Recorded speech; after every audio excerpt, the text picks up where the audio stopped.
Hello, welcome to another episode of Wealthy Minds Decoded. My name is Minesh Bindi. And I'm Andy Shaw. And behind the camera we have our guest director again, Pete Harm. And we're pretty excited actually this week. Yeah, we can't get our minds focused on what we should be focused on, so we're going to get into that in a second. But we've been doing something at the moment, and it's for a big project that we've got happening big project next we're year. Working on, and it's we're expecting to hear something very soon because I gave my little buddy here a job to do. Buddy, I came up with the perfect way to get in, sort of thing, and he had to go one better. And I must admit, it's pretty cool. So can't say anything about it at the moment from that point of view, but basically it's the way to open the door to somebody who we thought we'd never it's contact with. It's perfect. It was a perfect intro, and it's exciting. So not funny. We've thrown money at it. We've thrown money at it. It's just cool. It's just like in The Godfather, right? When the Godfather wants to talk to another head of another family.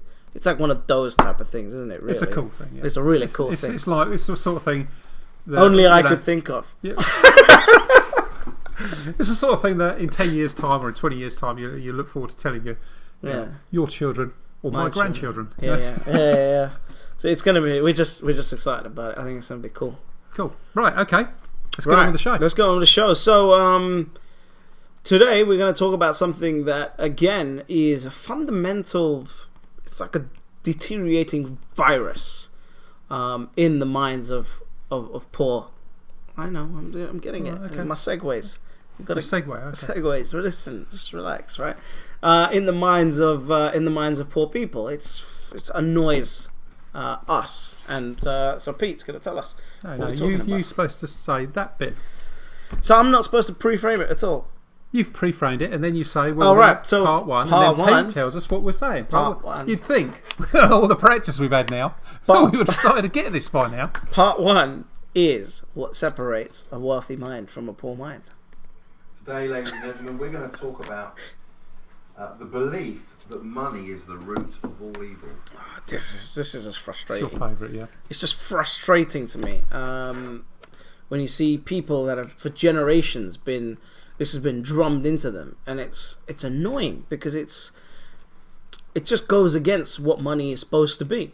We both all of us like money, and hopefully the people watching the show like money. If you don't like money, you'll be let us know who you are, and we will abuse you. Money is good, and there's a lot of people that think that money is the root of all evil, and it's just, how do you think that comes around? Well, it's indoctrination. People, parents tell the children that basically it's people say, it's the lack of money is the root of all evil. No, sorry, that money is the root of all evil, and it's not. It's the lack of money is the root of all evil, because it's a case or the love of. Yeah, or the love of money. Yeah.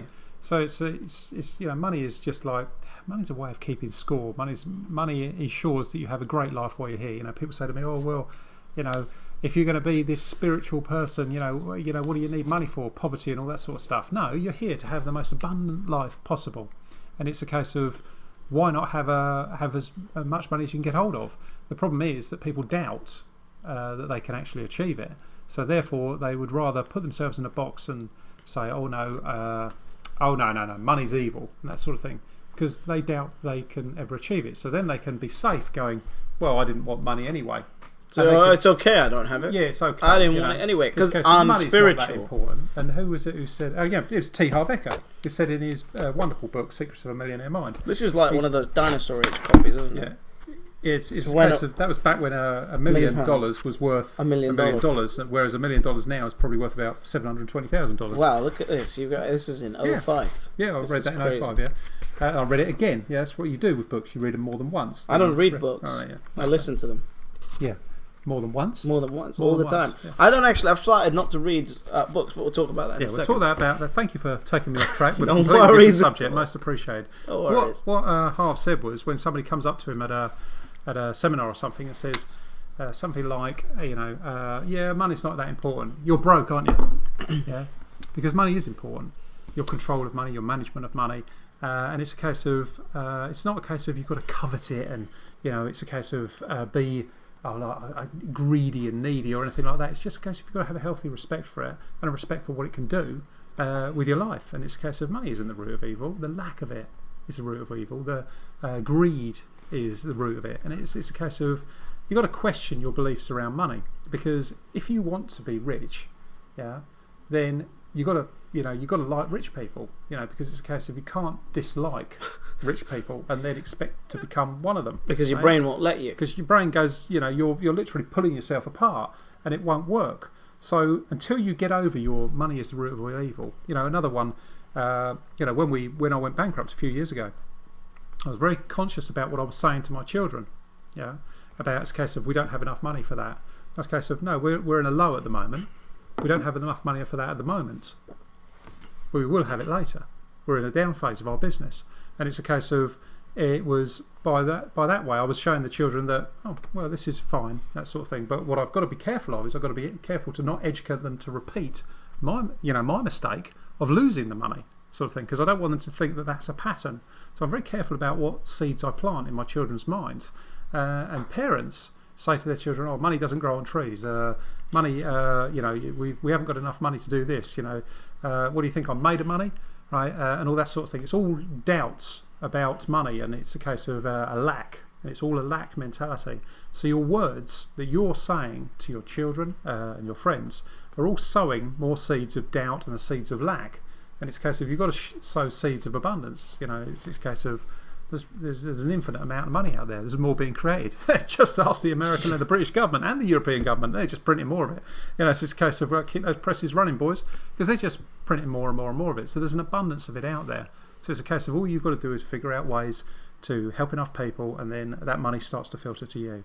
So it's a case of your whole concept around money has to change. And for that, I cannot recommend this book high enough. I mean, another great book for this is Rich Dad Poor Dad, but this really deals with The Secret of the Millionaire Mind, deals with the mindset to create a millionaire, get your mindset around that. So I highly recommend that book to people. That was pretty good. Yeah, that was a pretty good. Oh, cool. One thing I just want to add into that. Only one. Just one thing special is one thing. People that follow me will know I'm pretty spiritual. I put up posts about spirituality, about the universe and stuff like that, and I talk about that stuff because I believe that. One thing that really I try and stay away from is spiritual people that don't believe in the spiritual expression of money, right? So you'll get people who'll say, like you said, you're spiritual, so you shouldn't be going after money, you shouldn't be going after money. But the truth is, if you're at a really good intention, everything that you're doing is spiritual. Just because there's a word on it called spiritual, it doesn't mean it's not. It's something magical. It's not.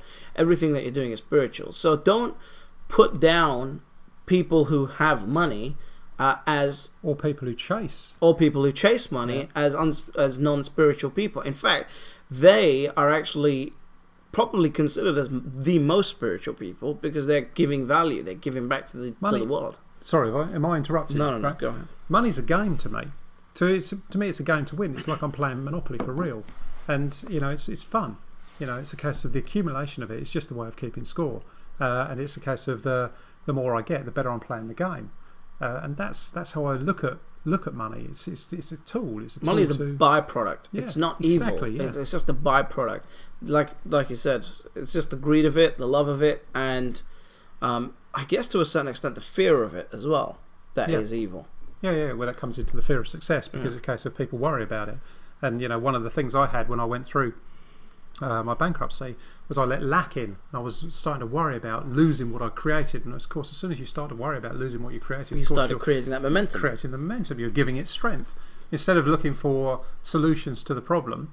I was, or even just looking to go wherever I want. I was looking to hold on. This is why people don't continue to grow their wealth year after year, because after a certain point they start to get from the fear of loss, and you get a certain amount of money. Let's say you've got 10 million sitting in the bank.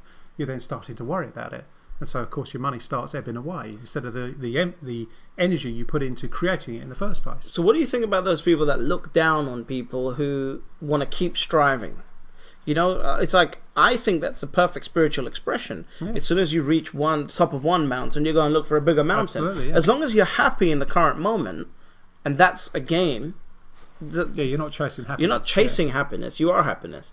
But we have people who I've experienced people, especially in seminars and things like that, are always talking about, when are you going to stop chasing? When are you going to? When is enough? When is this? When it's just rubbish. Yeah, people look at it and they think that haven't you made enough? People used to say to me, haven't you made enough? I was worth, I don't know, a lot. I was worth a lot of money, and it was a case of, haven't you made enough? Look, that's not why I'm doing it. I'm doing it because I love it.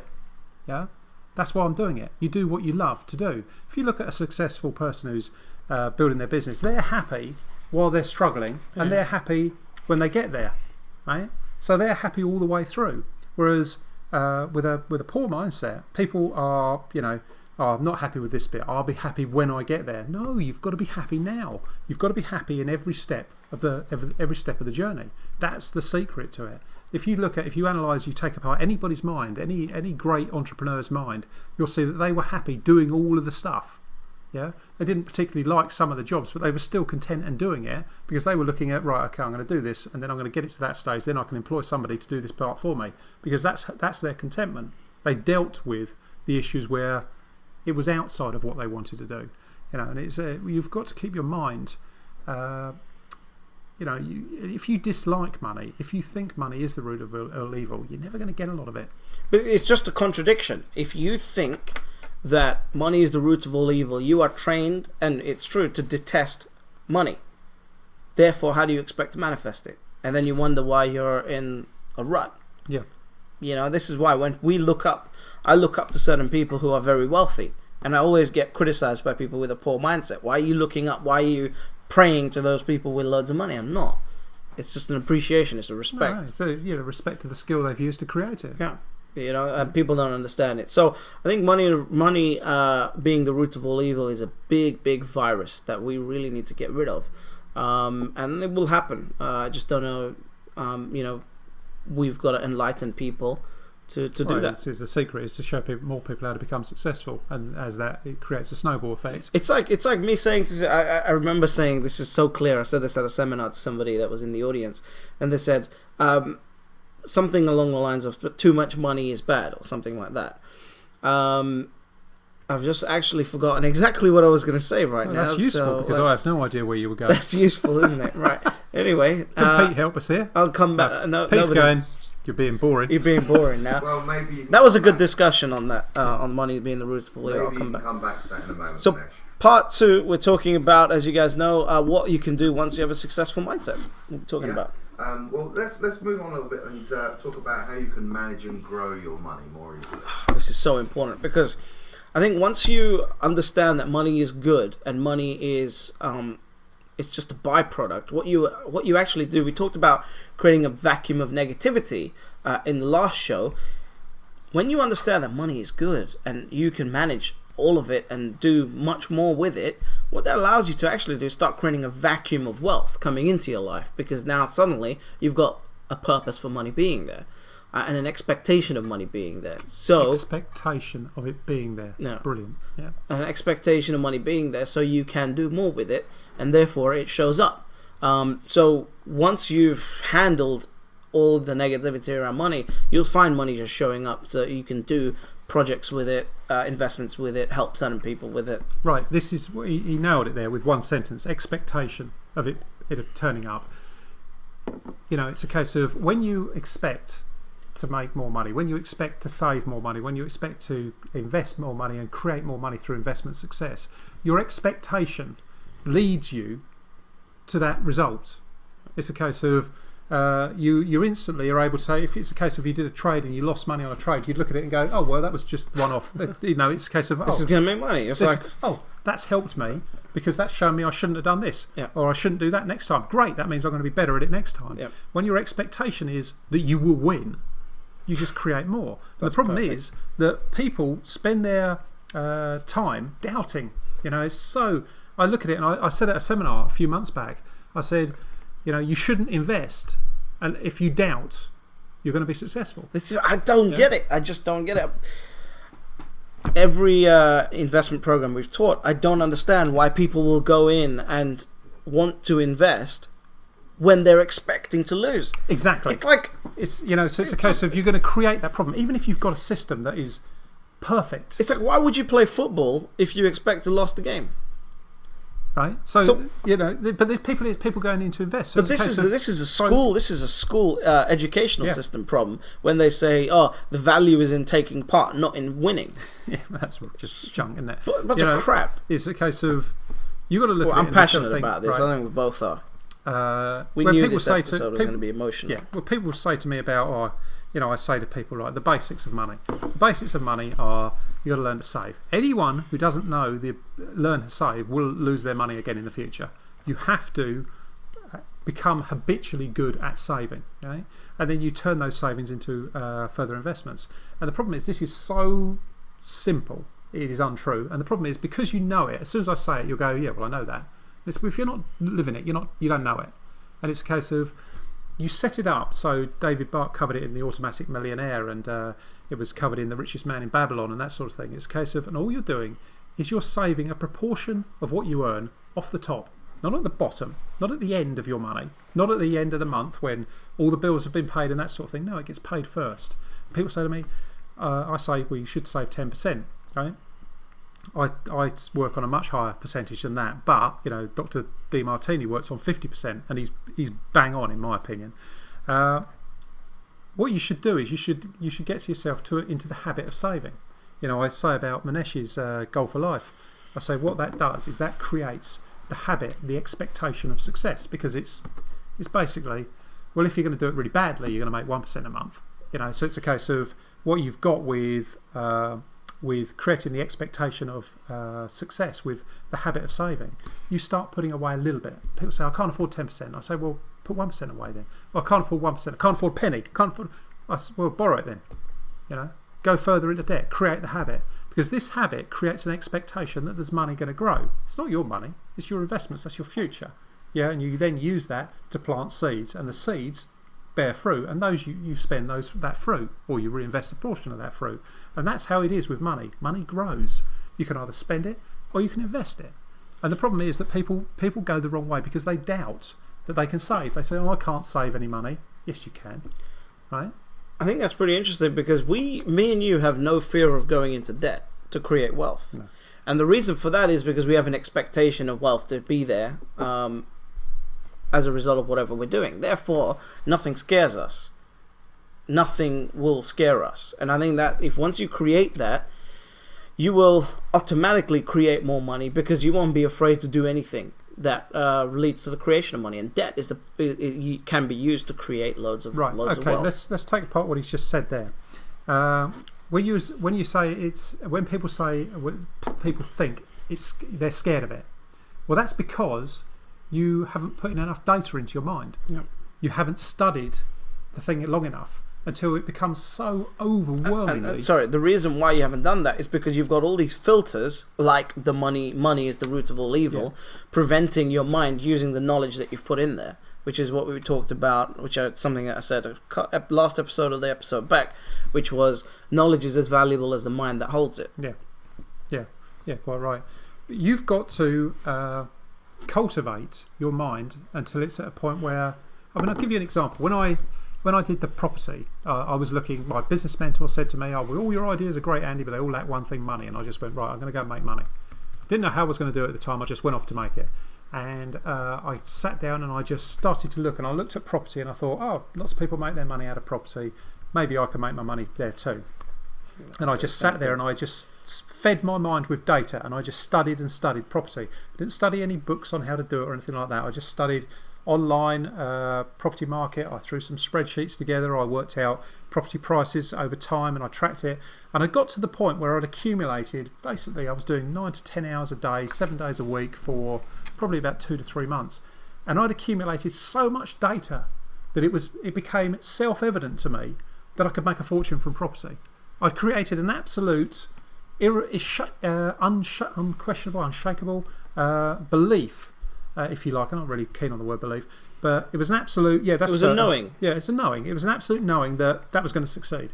Therefore, I should now step forward onto that. And because I got that expectation that it was going to succeed, we just made money again. It was a case of we made millions overnight. because it was a case of we expected success, right? And so, these sort of habits around money, it's a case of if you're in fear, which is quite right what Manesh said, if you're in fear about will it work and that sort of thing, well, you haven't put enough data into it. You haven't taken enough time off. You haven't thought about it. You haven't procrastinated properly. Good procrastination is when you sit there and you add data and you keep feeding your mind with more and more data about the subject. You don't feed your mind with doubts. Because doubts are useless, right? You don't think, oh, will that work? That sort of thing. You're asking the question, will that work? You're not going, I doubt this is, or, I'm worried about this. Worries and doubts, they're no use. But data is useful. So you ask the questions. Yeah, I think it's, I hope you guys got... Hope? I know. But we gave a lot of value. I hope you received it, right? I trust. I trust you received it. So, part 3, we're going to talk, like you guys know, a case study. Yes, we're going to do a case study. We're going to do a case study on someone's mindset. Pete, go ahead. Well, you've finished it, Manesh. You might as well continue. Yes, it's the chestnut time of the show again, where we go over a case study of somebody's... Is that all you've told him now? Is that all you've written down? He's making this up. Oh, right, okay, that's all right then. I've started worrying. And tonight we're going to be focusing on Manesh's mindset. Cool, yeah, we don't have enough time here. No, it's not Manesh's mindset at all. It's so can you just get on with it? But Mr. P's mindset. Got it, Mr. P's. Okay, so this person we both know. Oh yeah. And we want to discuss this person because I think he's very successful, right? And he's still got this problem, which is not allowing him to push the limit. And I think people watching this show want to push the limit. You guys don't just want to achieve a mediocre level of success. You want to achieve whatever life can offer. And I think this is something that, because he's so close to it, right? And he's not breaking through. And that's something that we thought we should discuss. So... Yeah, give you a bit of a background. This particular individual, you know how... You can be in the right time, the right place at the right time. Sometimes, you can I'll give you an example. It was Malcolm Gladwell's book Outliers covered a lot of this. How the guys from Microsoft and the guys from Apple were in the right place at the right time. They were doing the right things, but they also happened to be in the right place at the right time. This particular individual, another quick interlude story. Some friends of my business partner in Spain.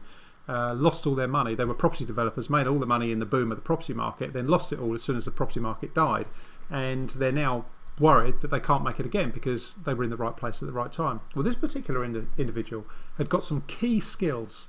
It was one of the most lucrative skill sets on the planet this guy's got, and he was in exactly the right place at the right time for technology and that sort of thing, and then became an overnight success and the world leader in a particular business model while it was alive. While that business model was alive. And remarkable success. But he was the person with the right skill set, with the right mindset, everything for the right point in time. Perfect. Yeah? Yep. And what happened is that business model changed. It's just like overnight. Overnight, it was literally that business model switched off. It's like, right now, this particular person has got a massively valuable skill set. But what he did, he made a classic mistake, and I've done this myself. It was a case of while the good times were rolling, he committed himself to a monumental set of overheads, right? And huge. It's huge. So now, instead of being somebody that had virtually no overheads and was making a phenomenal income, now had massive overheads. The tune of at least £20,000 to £30,000 a month. Yeah. Now it's a case of. God, I can remember when in expenses. Yeah, exactly. It's a case of. So what this person did was they're now in a position where they've got a reasonable income, but a massive expenditure. Yep. Yeah. So I would say that he's struggling to make ends meet, and he's probably eating capital like it's going out of fashion. In the truth of matters, but because he's now going from a state of needing, and not so that basically puts him in a rush. And so what happens is he's rushing to make money. Yeah. Right? Whereas before he Before he was doing it because he was having fun, and he was just doing it. Now he's going from a state needing to get it. He's needing to get it. He's wanting to hang on what he's got. He's looking for protection, and because of that state of mind, he's messing it up. And so, how he's messing it up, just so you guys know, is he's going out creating different businesses, looking for new opportunities to implement them right now to create that extra cash flow that he needs. And what this is doing is not allowing him to set his foundations properly, and therefore the businesses aren't as strong for the long term. Well, this goes back to the business I created in 5.5 weeks, sort of thing. You know, it was a case of, because I was doing thing. It was I mean, that one we didn't need the money when we did that particular one. We did it because we wanted to, but it was a similar sort of thing. I rushed into the business, and in the businesses he's going into now, instead of looking at it and going, right, okay, let's take this slowly. Let's look at the situation. Well, the situation is I have X outgoings and I've got Y income. Right, okay, so that's a problem. Right, well, that's over there. I can't change that. Let's set that down. Okay, now, what have I got? What are my assets? Who do I know? What are my skill sets?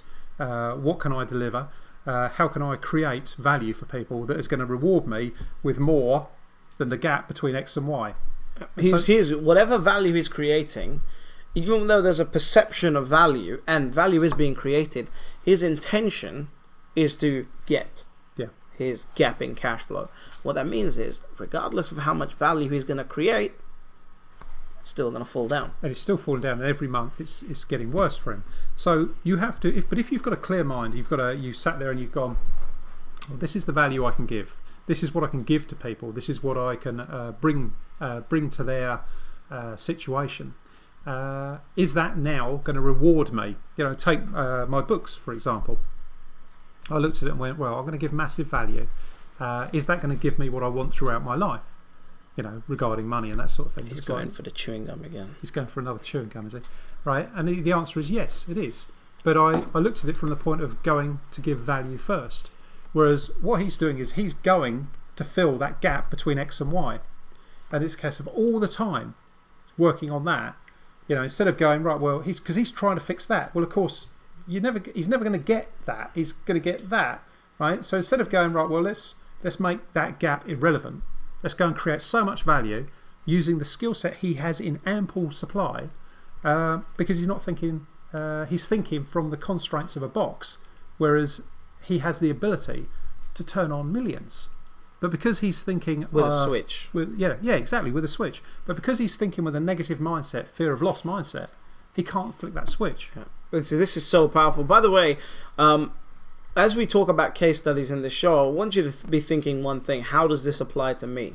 Because at the end of the day, it might be entertaining listening to us dissect somebody else's mindset, but you've really got to get something from it. You know, for us, that's why we're doing it. It's not fun sitting here discussing somebody's personal situation. Yes, it is. Right. right. If it doesn't create value and lessons. Yeah, well, it's all about analysing. And what I mean is, we're not sitting here bitching about somebody. We're sitting here trying to get the lessons that come from. Yeah, all right, okay. Let's give this an example. Right, I'm coming to give. Yeah, I'm going to give effectively. But as I'm talking about it, I get a deeper understanding myself. Yeah. So I'm getting something from this as well. But so you're getting lessons. Yeah, but we're not just going to bitch. Yeah, no. This isn't about bitching. This is about a case of breaking something apart and seeing where a conversation goes. Because you know, when you start to look into the mastermind element of it, it's a case of when two or more minds are connected and thinking about the same subject, a greater than two result effect happens. In other words, it sends us off in different tangents and that sort of thing. It's not about the way people bitch about their daughter or their son or the person they knew down the road or the parents at the school or something like that. It's not about that at all. What it's about is analysing it for the benefit of ourselves and everyone else who's watching. That's what it's about. And the benefit for the individual if they want to send their case study in. Yeah, that's what it's about. Yep. I think that's mentioned, guys, that we had quite a few emails in last week regarding the case studies you've been discussing, and a few people had said it touched base with them and it helped them out. So well done. Cool. Well, there you go. As long as you're getting value from it, that's the main thing.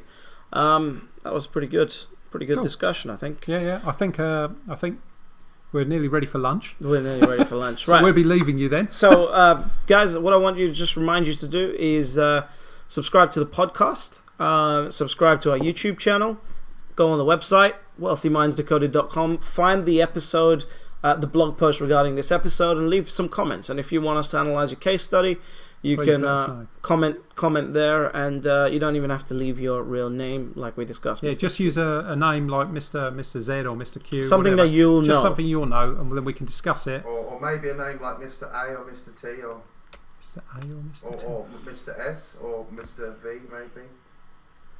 Thank you, Pete. I think they get it, Andy, but carry on. Yeah, no worries, mate. Right, on that note. He's from Barcelona. I know he's German, that's what it is, right? Oh. Joe, I met his dad the other day. I think I said this the other week, actually. I met his dad. And Manesh pointed out that you shouldn't actually go there, Andy. That's what's that? But we can bridge that if you like.